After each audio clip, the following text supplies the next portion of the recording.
નમસ્કાર બાળકો, આજે આપણે ચેપ્ટર 2ના એક અગત્યના પોઈન્ટ દ બ્રોગલી હાઇઝનબર્ગ સિદ્ધાંત અને ફોટો ઇલેક્ટ્રિક અસર આ ત્રણેય વાત ઉપર ચર્ચા કરવાના છીએ. તો ફોટો ઇલેક્ટ્રિક અસર ઉપર આપણી બુકમાં ઘણું બધું લખ્યું છે, એટલે હું એને શોર્ટમાં રજૂ કરું કે આપાત ઉર્જા બરાબર કાર્ય વિધેય એટલે ઇલેક્ટ્રોનને દૂર કરવા માટે જરૂરી ઓછામાં ઓછી ઉર્જા, અને એ ઉર્જા મળ્યા પછી જે વધે એ કયા સ્વરૂપે દૂર કરવાની? ગતિ ઉર્જા. આ તમારો મેઇન પોઈન્ટ. ઓકે, આ ધાતુનો ટુકડો છે, એના પર તમે ઉર્જા આપાત કરી E બરાબર HV, એમાંથી એને કાર્ય વિધેય કે થ્રેશોલ્ડ ઉર્જા લઈ લીધી અને બાકીની ઉર્જા ગતિ ઉર્જા સ્વરૂપે બહાર ફેંકી. તો E બરાબર ફાઈ પણ લખાય, ઘણા લોકો આને E0 પણ લખે, બધાનો અર્થ એક જ છે, અને ગતિ ઉર્જાનું સૂત્ર થાય 1/2 mv². ઓકે, જેમ તમારી આપાત ઉર્જા વધારે તેમ ગતિ ઉર્જા વધારે. કેમ? કારણ કે આપાત ઉર્જા તમે વધારશો પણ કાર્ય વિધેય વધવાનું નથી, એટલે જે વધારાની ઉર્જા તમે આપી એ ગતિ ઉર્જામાં ટ્રાન્સફર થશે. એટલે જો તમે આવૃત્તિ વધારશો તો કાઇનેટિક એનર્જી વધશે. કેવી રીતે આવૃત્તિ વધારશો? એટલે E વધશે ને, કારણ કે E નું સૂત્ર શું છે? E બરાબર HV. તો E બરાબર HV કરશો એટલે, અને જો લેમડા ઘટાડશો તો કાઇનેટિક એનર્જી વધશે. કેમ? કારણ કે લેમડા વ્યસ્ત પ્રમાણમાં હોય. E બરાબર hc/લેમડા. ઓકે, હવે અહીંયા ઉત્પન્ન થતા ઇલેક્ટ્રોનની સંખ્યા કઈ બાબત પર આધારિત છે? તો ઇલેક્ટ્રોનની ગતિ ઉર્જા તો આ ત્રણ વસ્તુ પર આધાર રાખે છે, પણ ઇલેક્ટ્રોનની સંખ્યા એ પ્રકાશની તીવ્રતા પર આધાર રાખે છે. એટલે કેટલા ફોટોન તમે એકમ સમયમાં આ ધાતુની સપાટી પર અથડાવો છો એના આધારે તમને આ ઉર્જા મળશે, ઇલેક્ટ્રોનની સંખ્યા મળશે. તો આને વેલ ડિટેલમાં આપણે કન્વર્ટ કરીએ. સૌથી પહેલા કે ભાઈ થ્રેશોલ્ડના MCQ કેવી રીતે સોલ્વ કરવા? થ્રેશોલ્ડને બીજા શબ્દોમાં દહેલીજ શબ્દ વપરાય છે. દહેલીજ. મિત્રો, આ દહેલીજ શબ્દ આપણે ક્યાંક સાંભળેલો લાગે છે, બરાબર? તો શું છે દહેલીજ? તો દહેલીજ ઉર્જા પર જો હું વાત કરું તો દહેલીજ એટલે આપણા ઘરમાં જે ઉમરો હોય છે, જેને આપણે ગુજરાતીમાં ઉમરો કહીએ, એ ઉમરાને પાર કરીએ આપણે, એટલે આપણે એક પ્રક્રિયા કરવા માટે દુનિયાના લોકો સાથે જોડાવા માટે નીકળ્યા. બાકી એ ઉમરાની અંદર હોય તો તમે તમારા ઘરની અંદર છો. તો એ જ રીતે ઇલેક્ટ્રોન ધાતુની અંદર હોય, પણ જો એને દહેલીજ ઉર્જા આપવામાં આવે એટલે ઘરની દહેલીજ વટાવી દે. આપણા બહુ એક પ્રખ્યાત ગીત છે, પેલું પપ્પા અને છોકરી વચ્ચેનું, ઉંગલી પકડ કે તુને ચલના સિખાયા હે ના, એક બાર તું દહેલીજ પાર કરા દે.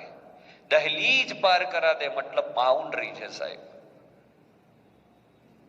આવડી મોટી છોકરી કરી છે, એટલે છોકરી એ દીકરી એના પપ્પાને કહે છે કે તમે મને નાનપણથી અત્યાર સુધી સરસ રીતે રાખી, આટલું બધું કર્યું, હવે છેલ્લો પોઈન્ટ આવ્યો છે, મારે મારું ઘર છોડીને બીજાના ઘરે જવાનું છે, તો એની જે દહેલીજ છે, જેને હિન્દીમાં દહેલીજ કહેવાય, આપણા ગુજરાતીમાં ઉમરો કહેવાય, ત્યારે આ છોકરી ગીત ગાય છે, ઉંગલી પકડ કે તુને ચલના સિખાયા હે ના, એક બાર તું ये દહેલીજ પાર કરા દે.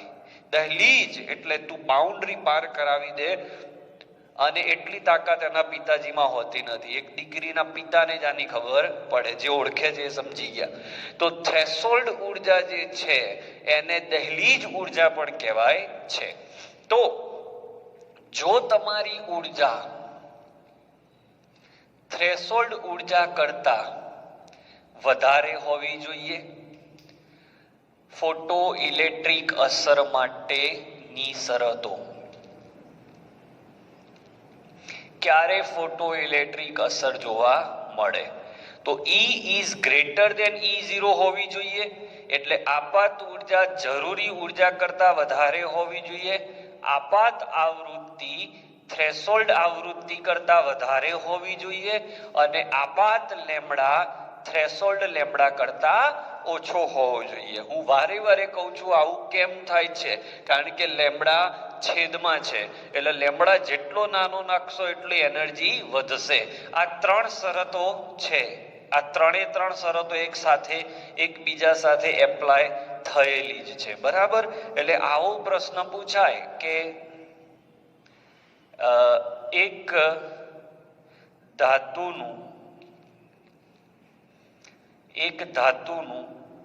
વર્ક ફંક્શન એટલે કે કાર્ય વિધેય 2.5 EV છે,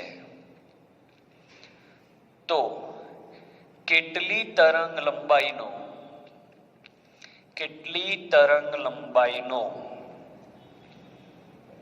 પ્રકાશ આપાત કરવાથી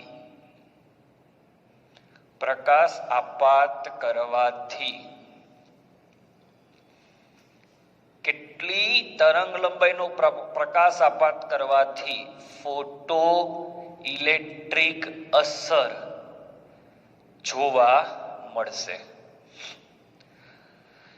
એક ધાતુનું વર્ક ફંક્શન 2.5 ઇલેક્ટ્રોન વોલ્ટ છે, તો કેટલી તરંગ લંબાઈ? તો સૌથી પહેલા વર્ક ફંક્શન એટલે E0 કહેવાય. E0 નું મૂલ્ય 2.5 EV છે. તો EV ને સૌથી પહેલા હું જૂલમાં કન્વર્ટ કરું. આ થયું જૂલ. હવે તમે આને E0 બરાબર hc બાય લેમ્બડા 0 કરો, એટલે લેમ્બડા 0 બરાબર hc બાય E0 થાય. તો h નું મૂલ્ય 6.626 ગુણ્યા 10 ની -34 3 ગુણ્યા 10 ની 8 ભાગ્યા E0. તો આ મૂલ્ય E0 થયું. હવે આ જે જવાબ આવે એ તમારો લેમ્બડા 0, અને તમારે આપાત કરવાની તરંગ લંબાઈ લેમ્બડા 0 કરતા ઓછી હોય એ વિકલ્પ સાચો. આની જગ્યાએ આવૃત્તિ પૂછી હોય તો અહીંયા E0 બરાબર hv0 v0 શોધવાના, અને v0 કરતા v મોટા હોવા જોઈએ. તો આવા 3 MCQ અહીંયાથી બનતા હોય છે. ઓકે, સ્ક્રીનશોટ લઈ લો. હજી એક બે સરસ પ્રશ્ન શીખવાડું છું. ચલો, બીજો એક સરસ પ્રશ્ન. નીચેનામાંથી કયું વિકિરણ ધાતુ પર આપાત કરતા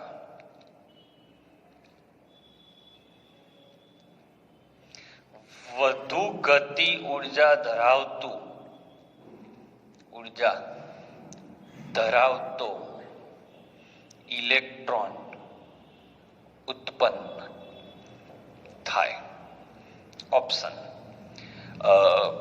જેની આવૃત્તિ 50 હર્ટ્ઝ છે, જેની આવૃત્તિ 400 હર્ટ્ઝ છે, જેની આવૃત્તિ 30 હર્ટ્ઝ છે, અને જેની આવૃત્તિ 500 હર્ટ્ઝ છે. તો ગતિ ઉર્જા ચલે છે, જોઈ લો, ગતિ ઉર્જા ચલે છે આવૃત્તિ.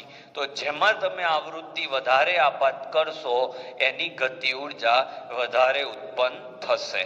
બરાબર? હવે આ જ વસ્તુ વધુ ગતિ ઉર્જાના બદલે એમ કે વધુ ઇલેક્ટ્રોન ઉત્પન્ન થશે, તો વધુ ઇલેક્ટ્રોનને આવૃત્તિ સાથે લેવા દેવા નથી, ઇલેક્ટ્રોનની સંખ્યાને એની તીવ્રતા સાથે લેવા દેવા છે. તો આ તમારો પહેલો પોઈન્ટ અહીંયા પૂરો થાય છે, ફોટો ઇલેક્ટ્રિક અસર. દાખલા તો આપણા સ્વાધ્યાયમાં ઘણા છે, પણ આવા કોન્સેપ્ચ્યુઅલ પોઈન્ટ જે મેં મૂક્યા એ બહુ ધ્યાન રાખજો. અને જેને પેલું ગીત સાંભળ્યું હોય, છોકરીઓ બહેનો ખાસ, એ માત્ર એ ગીત ના સાંભળ્યું તો આખું સાંભળી લેજો, બહુ જોરદાર છે. અને એ ગીત એક્ઝેક્ટલી સમજાવે છે બાપ દીકરીનો પ્રેમ. સાંભળ્યું હોય ને સાંભળ્યા પછી કેવું લાગ્યું મને કોમેન્ટમાં લખજો. Please take the screenshot. ચલો મિત્રો, ધ બ્રોકલી તમે થિયરી તો બુકની અંદર સરસ ભણી ગયા છો. આ ખાલી એટલું કહે છે કે દરેક ગતિશીલ કણ તરંગ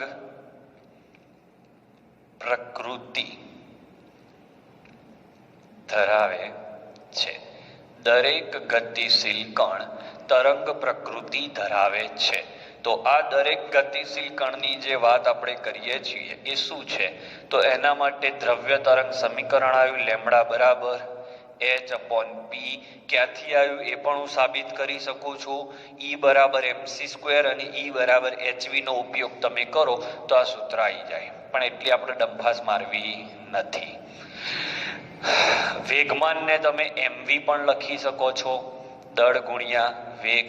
બે તરંગ લંબાઈ શોધવી હોય તો λ1/λ2 બરાબર ઊંધું થઈ જાય m2v2 ભાગ્યા m1v1. જ્યારે પણ તમને રકમમાં એવું કીધું હોય કે કણ એ નું આટલું છે, કણ બી નું આટલું છે, તો આનો ગુણોત્તર શોધો, તો આ ચેપ્ટરનો કોઈ પણ દાખલો હોય સૂત્ર 2 વાર લગાડી દેવાનું. તો સૂત્ર નંબર 1, 2 અને 3. અન્ય સૂત્રોની વાત કરું તો ગતિ ઉર્જા આધારિત MCQ પૂછાતા હોય છે. તો ગતિ ઉર્જા બરાબર 1/2 mv². તો v² બરાબર 2k 2 ભાગ્યા m. 2km. શું ભાઈ? 2km. 2km સ્ક્વેર કાઢું, વેગ છો વેગ, અંડરરૂટમાં 2k/m. આ v ની કિંમત આમાં મૂકી દઉં તો લેમડા બરાબર h/√માં બોલો v ની જગ્યાએ 2k ભાગ્યા m અને m તો છે જ હજી. એ m એટલે √m લખાય મિત્રો. √m 2 વાર લખી દીધું. √m એક વાર કેન્સલ થઈ જાય તો લેમડા બરાબર અંડરરૂટમાં 2km. જ્યાં k એટલે ગતિ ઉર્જા. હવે ગતિ ઉર્જા માપવાનું એક બીજું પણ સૂત્ર છે, આપેલા વોલ્ટેજ q × v. કેટલા વોલ્ટેજ એપ્લાય કર્યા? તો લેમડા બરાબર h/√માં ઘણીવાર વોલ્ટેજ થી તમારે જવાબ લાવવો હોય તો 2m. કાઇનેટિક એનર્જીની જગ્યાએ qv લખી દેવાના. qv, q એટલે વીજભાર અને v એટલે વોલ્ટેજ. આવો એક દાખલો આવ્યો હતો કે ધાતુમાંથી 1 ઇલેક્ટ્રોન ઉત્પન્ન થાય છે, એને રોકવા માટે 0.35 વોલ્ટ આપવામાં આવે છે. તો એ આપણે 0.35 વોલ્ટને શું લીધું હતું યાદ કરો? ગતિ ઉર્જા લીધી હતી. યાદ છે? તો એના ઉપરથી આ સૂત્ર આવ્યું. તો આના ઉપરથી તમને આવું પણ મળી જાય, λ1/λ2 કરી દઉં. અહીંયાની વાત કરું બરાબર. તો h m બધું ક્લિયર હોય તો અંડરરૂટમાં ઊંધું થઈ જાય. ગતિ ઉર્જા બીજી, ગતિ ઉર્જા પહેલી. કેવી રીતે આવ્યું? h ઉડી જાય, 2 ઉડી જાય. એક જ કણ હોય એટલે દળ સમાન રહે. તો h ચલે છે શું થઈ ગયું? બોલો, સોરી, લેમડા ચલે છે શું થઈ ગયું? 1/√માં k થઈ ગયો ગતિ ઉર્જા. તો છેદમાં હોય ને એટલે આવું ઊંધું થાય, પણ રૂટ છે એટલે રૂટને ધ્યાનમાં રાખવો પડે. ધ બ્રોગલીના દાખલા ગણતી વખતે શું ધ્યાનમાં રાખશો? તો દાખલા ગણતી વખતે બધા જ એકમ MKS હોવા જરૂરી છે.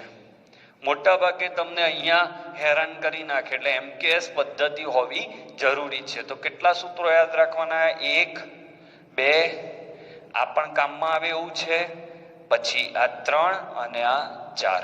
આનો MCQ પૂછાયેલો છે નીટના.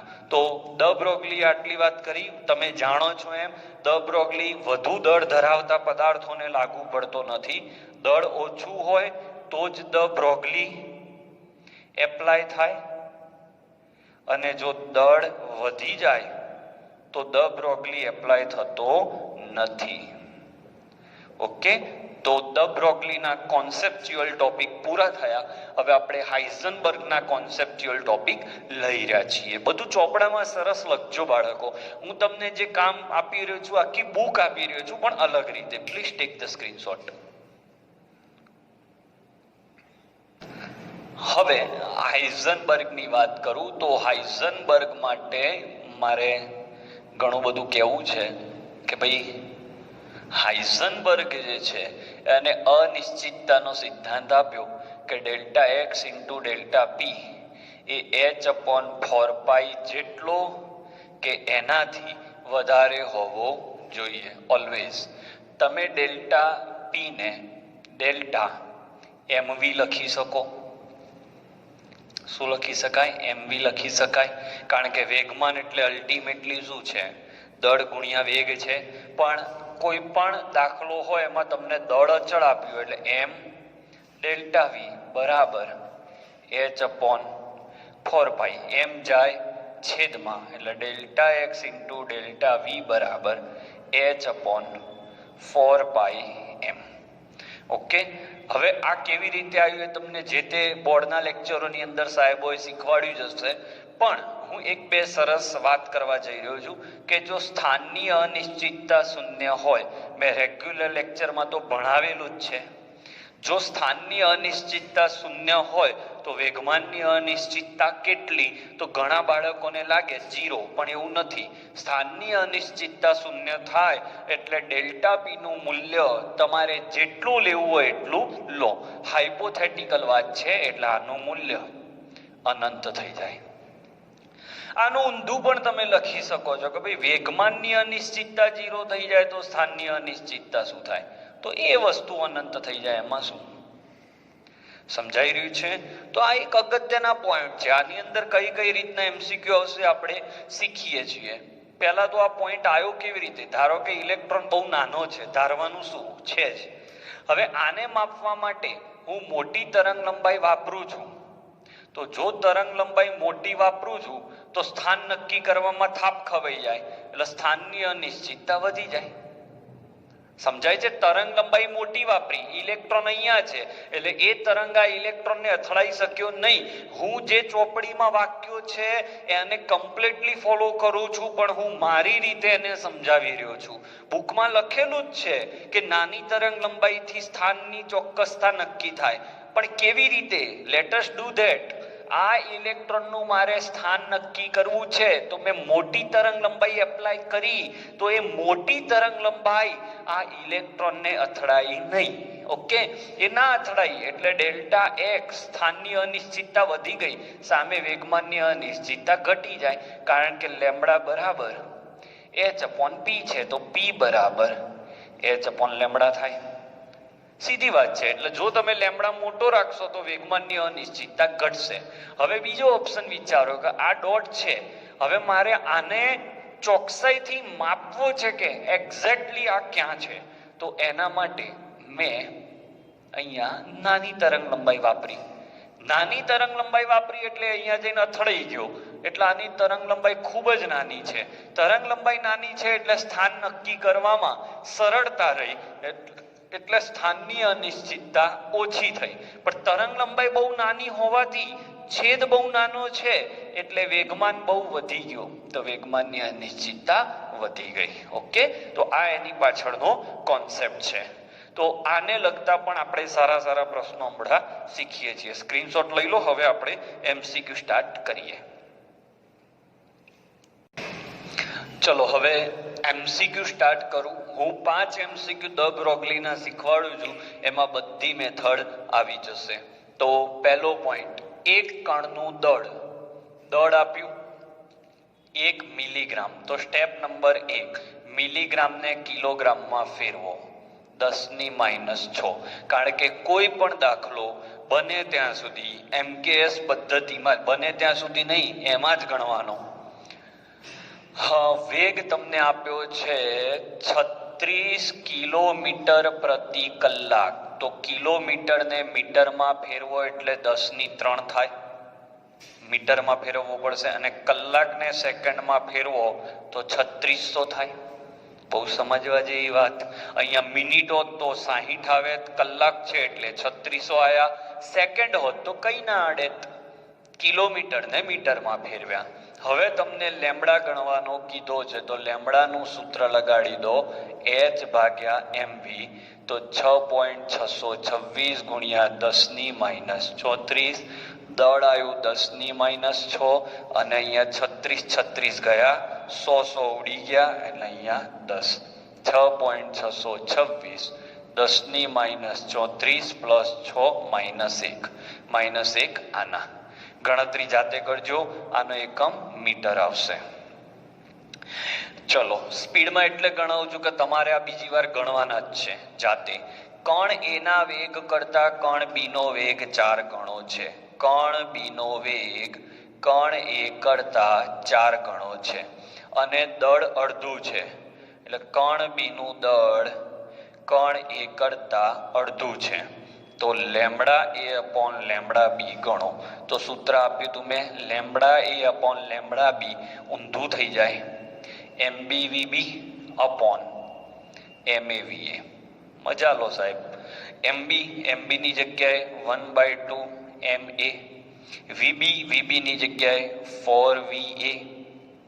બધું આપેલું જ છે, છેદ એમનો એમ રાખો, MA VA MA ગયા, 2 2 4. તો લેમડા એ ભાગ્યા લેમડા બી બરાબર 2.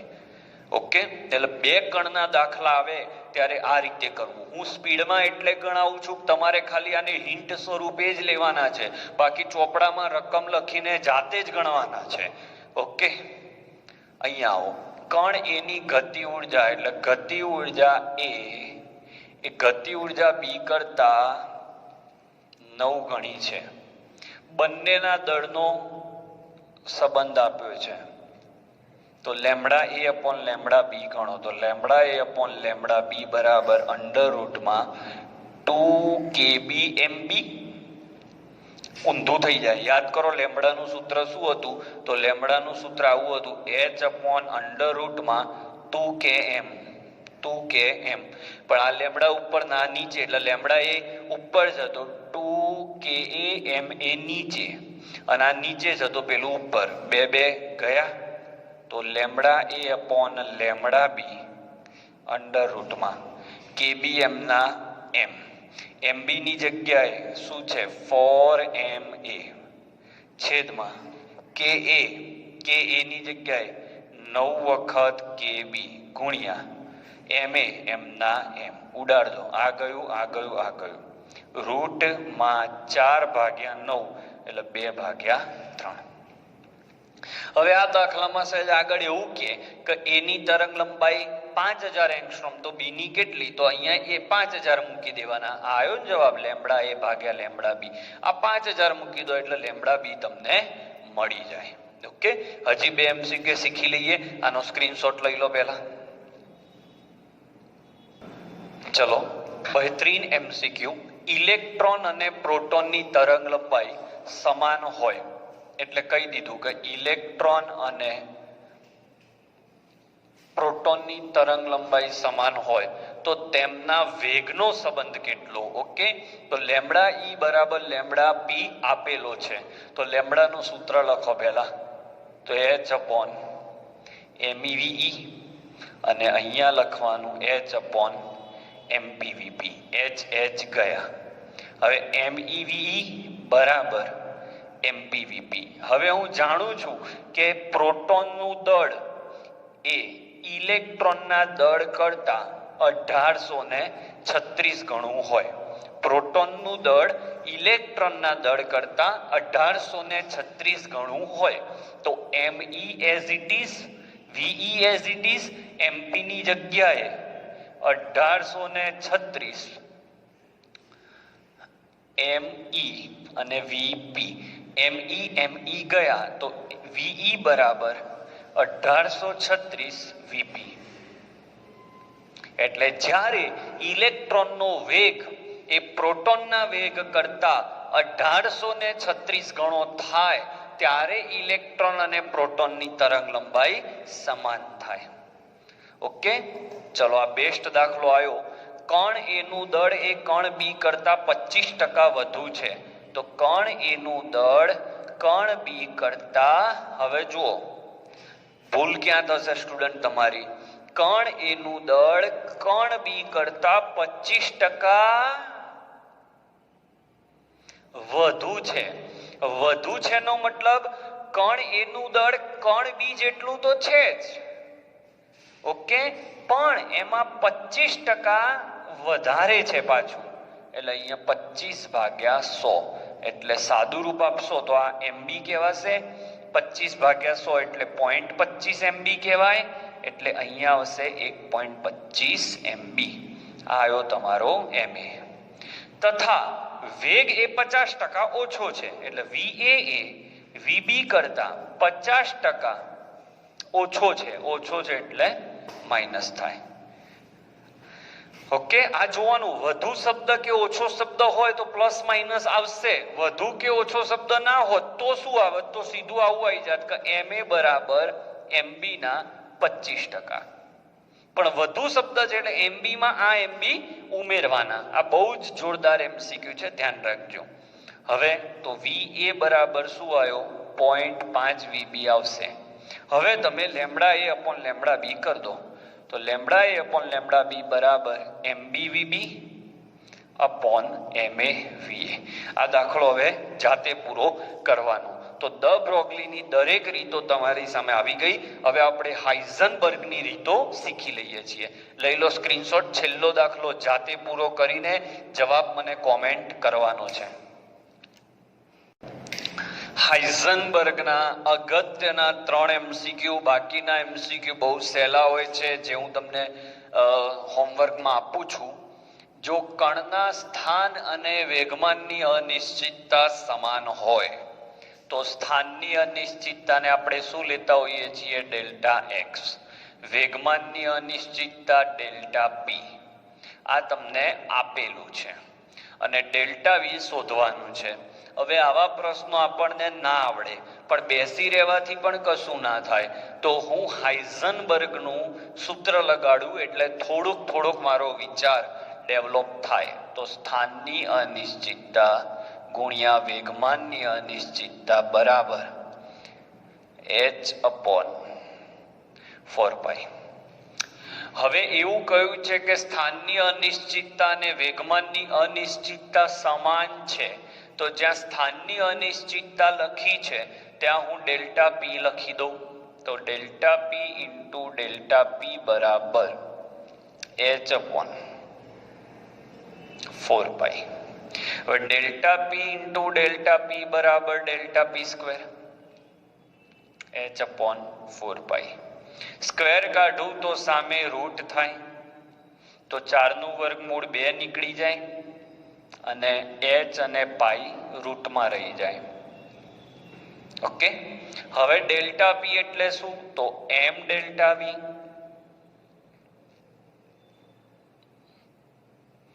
હવે m જાય છેદમાં, તો ડેલ્ટા વી બરાબર 1/2m અંડર રૂટમાં h/π. ઓકે, તો આનું સૂત્ર આવે. બહુ મસ્ત MCQ, બહુ સરળ. જોઈ લો ફરીથી. સ્થાનની અનિશ્ચિતતા અને વેગમાનની અનિશ્ચિતતા જો સમાન હોય તો વેગની અનિશ્ચિતતાનું સૂત્ર જણાવો. હવે આ જ પ્રશ્ન અહીંયા એવું કહી દે કે જો કણના સ્થાનની અને વેગમાનની સ્થાનની અનિશ્ચિતતા એ વેગમાનની અનિશ્ચિતતા કરતા 10 ગણી છે, તો અહીંયા ડેલ્ટા એક્સ બરાબર 10 ડેલ્ટા પી આવે. બીજો કોઈ ફરક પડે નહીં, બાકી બધી કિંમતો મૂકતા જવાનું. તો અહીંયા ડેલ્ટા એક્સ બરાબર ડેલ્ટા પી લખ્યા, ત્યાં 10 ડેલ્ટા પી આવે. બહુ ગભરાઈ નહીં જવાનું. હવે ઘણા મિત્રો શું વિચારતા હોય કે અંદર જે પ્રશ્ન પૂછાવાનો છે ને એ જ શીખવાડો સાહેબ. અલા, એ ખબર હોત તો આખા ભારતની પબ્લિક મારા ત્યાં લાઈન લગાવી ના ઊભી હોત. એટલે તો હું કહું છું કે I am not a master, I am not a best, I am not a king, I am just a teacher, જે તમને ગાઈડ કરી શકે છે. હું એવું ક્યારેય નથી કહેતો કે હું ચલાવીશ એ જ પૂછાશે. હું તો તમારી થોટ પ્રોસેસ ડેવલપ કરું છું. આગળ તમારી સામે પ્રશ્ન આવે ત્યારે તમારે એ જે થોટ પ્રોસેસ છે એ બહાર આવે તો તમે સોલ્વ કરી શકશો, બહાર નહીં આવે તો સોલ્વ નહીં થાય, સીધી વાત છે. તો હું મારો બેસ્ટ ટ્રાય કરું, તમે નહીં કરો બિલકુલ તો સમજી લેવાનું. ને ઘણાને એમ થાય કે સાહેબ આ બધું નહીં પૂછાય. અલા ના પૂછાય જ કંઈ નહીં, પણ તું આવા દાખલા ગણતો ખરી, કેવું મગજ ડેવલપ થાય છે એ જોતું હશે. બીજો MCQ, જો કણના સ્થાન અને વેગની અનિશ્ચિતતા. હવે ડેલ્ટા એક્સ બરાબર ડેલ્ટા વી આપ્યા, તો વેગમાનની અનિશ્ચિતતાનું સૂત્ર શું થાય? તો ફરીથી ડેલ્ટા એક્સ ઇન્ટુ ડેલ્ટા પી નું સૂત્ર આપણી પાસે છે. હવે જ્યાં ડેલ્ટા એક્સ છે ત્યાં ડેલ્ટા વી મૂકી દઉં, તો delta v into delta p બરાબર h/4π. હવે ડેલ્ટા વી જે છે એને ડેલ્ટા પી માં કેવી રીતે કન્વર્ટ કરું? તો ડેલ્ટા પી નું સૂત્ર શું છે? m ડેલ્ટા વી.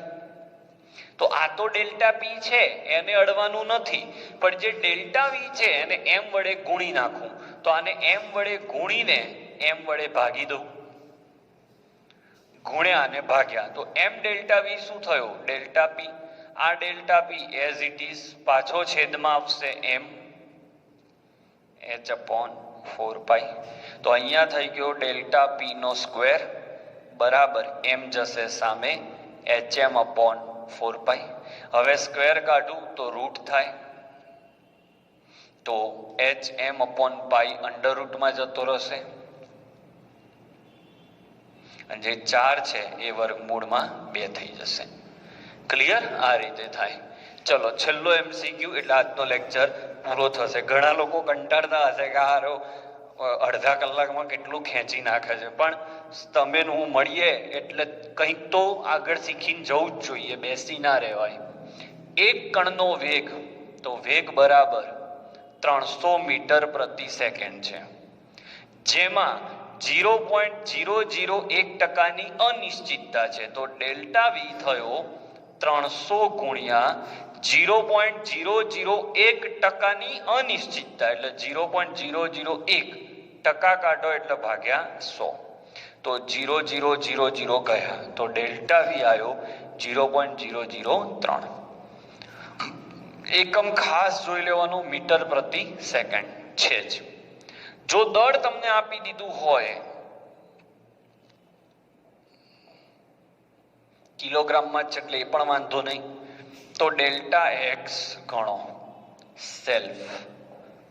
કેમ સેલ્ફ? ખાલી સૂત્રમાં કિંમત મૂકવાની છે. તો આ દાખલામાં મેં તમને આ સ્ટેપ 9 શીખવાડ્યું કે તમને ડાયરેક્ટ ડેલ્ટા વી ના આપેલો હોય, આ રીતે ડેલ્ટા વી આપેલો હોય તો કેવી રીતે સોલ્વ કરીશું. તો હવે આપણે આનું લેવલ 1 અને લેવલ 2 માંથી હોમવર્ક આપી દઈએ, તમે આનો સ્ક્રીનશોટ લઈ લો. તો લેવલ 1 અને લેવલ 2 માંથી અમુક MCQ આપ્યા છે. કોઈ રિપીટ થતા હોય તો હોમવર્કમાં ના લખતા, પણ રિપીટ ના થતા હોય તો એ તમારે હોમવર્ક કરવાનું છે. તો આજનો લેક્ચર અહીંયા આપણે પૂરો કરીએ છીએ. મેં કયા છે એના જવાબો તમે કોમેન્ટમાં આપજો. Thank you for watching.